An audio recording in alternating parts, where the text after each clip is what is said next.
तो श्वसन के अंतर्गत हम लोग रेस्पिरेशन में क्या पढ़ने वाले हैं, इस पूरा टॉपिक को हम लोग पूरा डिटेल में ध्यान से समझते हैं। आइए समझते हैं। तो हम तुमको बताएं कि श्वसन होता है क्या है, इसमें क्या प्राप्त होता है हमको। तो श्वसन होता है एक प्रक्रिया है जिसमें कि मतलब कि भोजन पदार्थ जो प्राप्त होता है उसको हम लोग तोड़ते हैं। क्या करते हैं भैया? तोड़ते हैं। क्या करते हैं? तोड़ते हैं। क्या मिलता है हमको? ऊर्जा मिलता। सूर्य ने ऊर्जा मिलता है। क्या मिलता है भैया? ऊर्जा मिलता है। अब इसमें अंदर 4 गो प्रक्रिया मुख्य रूप से होता है। क्या हो?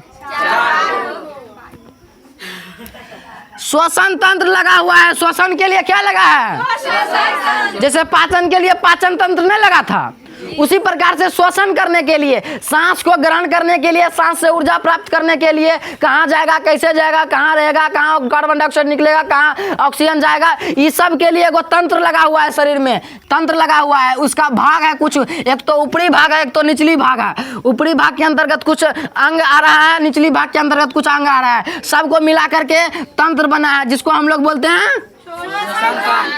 फिर नहीं बोल रहा है साला। क्या है उसके अंतर्गत? ठीक है। अब देखो तो श्वसन तंत्र के अंतर्गत क्या करते हैं? एक तो सांस लेते हैं। क्या करते हैं? सांस लेते हैं। तो सांस छोड़ो, ऑक्सीजन लेते हैं, O2 को ग्रहण करते हैं और CO2 को छोड़ देते हैं बाहर। O2 लिए CO2 छोड़े, O2 लिए CO2 छोड़े। ये क्रिया होते जाता है हमारे शरीर में हरदम। ठीक। यही क्रिया को हम लोग बोल देते हैं श्वास। क्या बोलते हैं?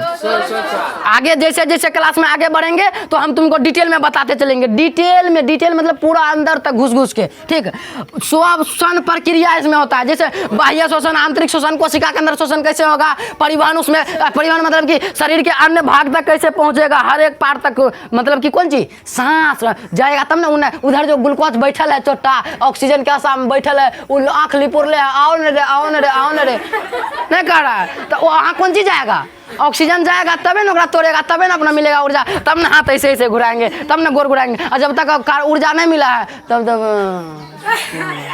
ऊर्जा जैसे मिला, क्या चीज है खुद ही नहीं कहे घर में काम करता है, गेलो खुद ही तो निकल गेलो बुद्धि, समझ ली? तो वही खुद ही का काम करता है, ऊर्जा का काम करता है। ऊर्जा करता है कौन? करता है ये सब श्वसन प्रक्रिया द्वारा हो रहा है। पाचन प्रक्रिया मुख्य रूप से जैव प्रक्रम हम लोग बोल देते हैं। ठीक है। हीमोग्लोबिन भैया, हीमोग्लोबिन बहुत इंपॉर्टेंट बात। हीमोग्लोबिन अब शोषण करेगा कौन? रक्त करेगा। रक्त में कौन करेगा? हीमोग्लोबिन। कौन करेगा? हीमोग्लोबिन को शॉर्ट में HB बोलते हैं। HB हीमोग्लोबिन, अंग्रेजी में हीमोग्लोबिन, हिंदी में हीमोग्लोबिन कहते हैं। ठीक। तो अब ऑक्सीजन और CO2 का मुख्य रूप से परिवहन होता है। परिवहन मतलब चारों तरफ पहुंचता है, शरीर के हर एक भाग तक पहुंचता है। कौन सी? ऑक्सीजन और ऑक्सीजन पहुंचता है। और कार्बन डाइऑक्साइड छोड़ते हैं हम लोग उधर। जैसे मान लो इधर से ऑक्सीजन ले गया, जैसे ऑक्सीजन गया किसमें जाएगा? ऑक्सीजन फेफड़ा में जाएगा। कहाँ जाएगा? मुख्य रूप से फेफड़ा में जाएगा। वो जैसे मतलब ऑक्सीजन लिए तो कहाँ गया ऑक्सीजन? फेफड़ा में जाएगा। जैसे मान लो हम लोग ऑक्सीजन लेते हैं, कौन चीज लेते हैं? कौन चीज लेते हैं ऑक्सीजन? फेफड़ा से लेते हैं। यहाँ जो फेफड़ा लगा है, यहाँ फेफड़ा लगा, यहीं से लेते हैं। कौन चीज? ऑक्सीजन। तो तुम लोग को लगता है नाक से लेते हैं, एक्चुअली नाकों से नहीं लेते हैं। अब नाक बंद कर लेगा तो नहीं ले पाएगा। मुंह से ले पाते हैं? मुंह से लेते हैं ना रे, मुंह से लेते हैं। तो एक्चुअली सांस श्वसन अंग जो है ना हम लोग का, फेफड़ा है। श्वसन अंग, मानव का श्वसन अंग क्या है? फेफड़ा है। मानव का श्वसन अंग क्या है? ये तो मार्ग है, ये तो जाने वाला रास्ता है। तो रास्ता से क्या मतलब है? नाक भी रास्ता है, मुंह रास्ता है ना? तो ये दोनों एक्चुअली रास्ता है। आई जाएगा कहाँ? फेफड़ा में। और फेफड़ा में कहाँ जाएगा? रक्त में जाएगा। रक्त में कौन में जाएगा?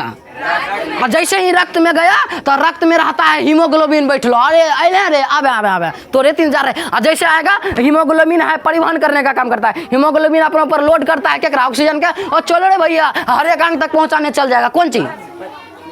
ऑक्सीजन। क्या? ऑक्सीजन का। ये सब कौन चीज कर रहा है? ऑक्सीजन कर रहा है। ऑक्सीजन O2 ऑक्सीजन के पहुंचाने काम कर रहा है। कौन? कोशिका में। अब जैसे रक्त में जाएगा, सुनो ध्यान से, रक्त में जाएगा यानी कि खून में। कौन रक्त में जाएगा? तो रक्त भी 2 प्रकार का होता है, 3 प्रकार का होता है। एक होता है RBC, WBC और प्लेटलेट्स। तो जाएगा RBC में। कौन में जाएगा? RBC बोले तो red blood cell. Red blood cell पूरा नाम इसका है क्या है? लाल रक्त कोशिका। ठीक। खून में चल गया और खून में हीमोग्लोबिन है। हीमोग्लोबिन ओकरा लोड करके चल जाता है हर एक कोशिका के हर एक अंग तक। चैप्टर में हम तुमको आगे बताते चलेंगे इन सारी बातों को। हम मुख्य रूप से अगले क्लास में समझने वाले हैं श्वसन तंत्र, यानी कि श्वसन तंत्र कैसे लगा होता है, इसका क्या चित्र है? तुमसे एग्जाम में पूछा जाता है भैया कि बताओ भैया शोषण चंद्र का नामांकित चित्र और स्वचित्र वर्णन करो, तो क्या करना है, कैसे करना है, उसको कल हम समझेंगे। ये सारी बातें जो थी, ये सारी बातें था बेसिक बात। क्या था? छोटी छोटी फुद्दू वाला बात सब जो कि समझना है, और जो बिना समझे आगे नहीं बढ़ सकता है। और ये नहीं समझा तो रटना पड़ेगा। रटना है हम लोग को, क्या करना है? समझना है। तो इन सारी बातों को समझ गए हम लोग? ठीक है भैया, चलो छापो इसको।